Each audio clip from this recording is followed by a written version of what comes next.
Hypnotherapy is helpful for people who feel stuck in their autopilot reactions and habits and routines and want to get some help out of that ditch, out of that repetitive cycle. It's not the end of the journey, the hypnotherapy. It's getting you to the starting line. It's getting you out of that feeling of complete despair. You know, if someone does get to the point where they feel they need that, I imagine that they're at a point where they're like, I feel completely out of control. I feel completely disconnected from this pattern and routine that I keep living.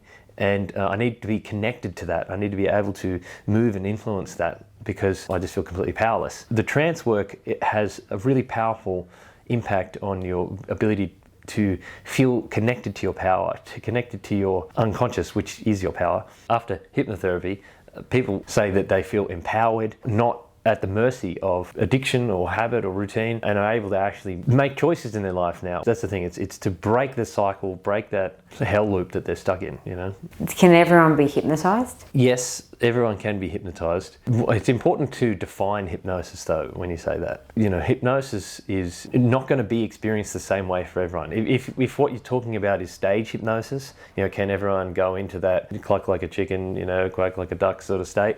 No, everyone can't do that. You know, there's a hypnotizability scale that people sit on, but people can have a hypnotic experience, have a trance that is, you know, unique to them. It's like saying, do some people not experience placebo? Everyone experiences placebo. Some people are very, very responsive to placebo, like as in like they have the slightest sense of this might work, and it works a lot. Yeah, they might have a huge reaction to it. Any slight belief they have in anything is really powerful to them. But then for some people, it's not that big of a deal. But no one doesn't experience that. No one, if you have a nervous system, then you can experience it in one way or another. And that's why with hypnotherapy, you don't need to be in some completely other world state. Some people do, feel like they go to another world.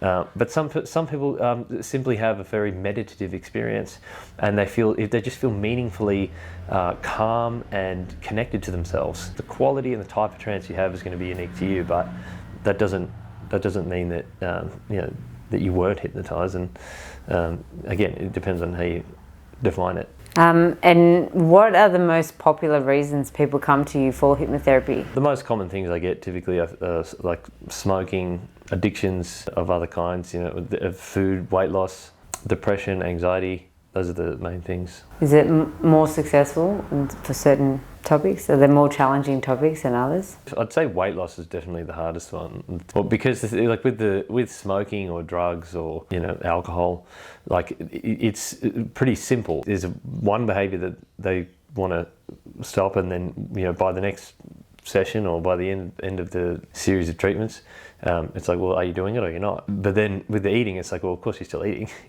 and weight loss takes time. It's really not something whether you see it has been successful until like a year later and beyond. It's more the sort of the measurement aspect of things, but it's still based on the same principles of autopilot routines and habits and shifting that stuff and just your interaction with it.